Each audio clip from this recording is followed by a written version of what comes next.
Hi everybody, Mature Simmer here. Welcome back to this week's edition of Mods Worth Noting.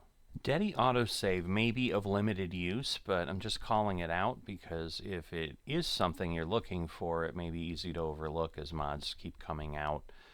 So this works for dedicated servers. So if you're doing a multiplayer and hosting a server, soon as the last player logs out and leaves the server, a save game is automatically saved, which should help avoid problems as you go forward. It also makes sure that it won't overwrite save games by the backup manager based on its functionality.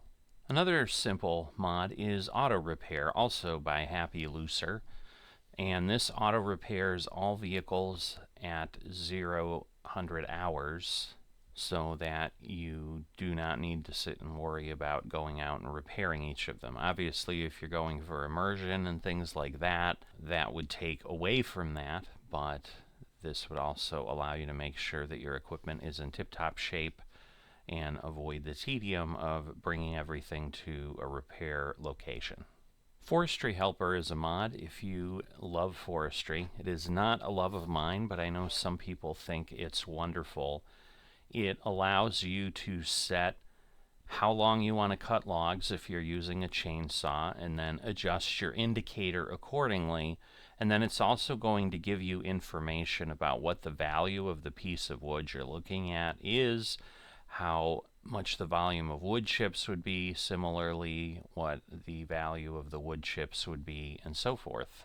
Ice Cream Factory is a new production that allows you to make ice cream, and as you can see, you can make chocolate ice cream or strawberry ice cream.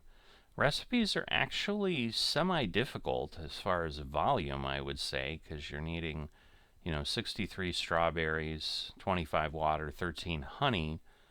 Now you are making 100 ice creams of strawberry at that point, but still a bit crazy. Higher volume than I'm used to seeing in production, certainly, because usually it's one or two and things like that. But if you're looking for a new production and you want some ice cream, here's an option for you. Omatana is a modder that's been around for quite some time.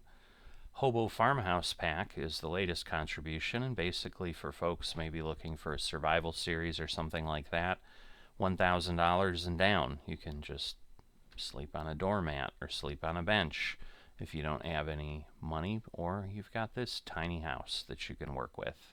And those are the items that we're going to cover this time in Mods Worth Noting. A couple things that have come up.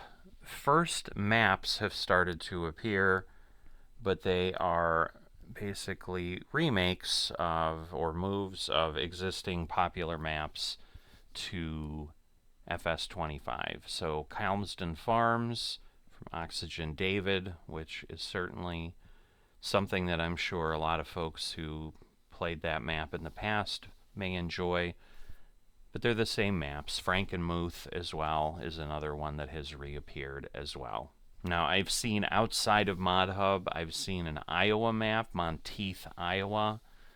So some folks have done some looks at that if you're looking at more of a Midwest type map versus a European map. Frankenmuth, I think, is in Michigan, though, so it's getting a little bit closer. But mods worth noting, we don't normally cover maps, but given that we've kind of been waiting for something to appear in FS25 for folks, just at least calling that out, that this week is finally the week where we see them sitting here at the end of January, nearly 2 months after the game came out. But with that, I'm going to wrap this up, and as always, if you've enjoyed this but haven't dropped a like or not a subscriber to the channel, please consider that, and I will see you next time.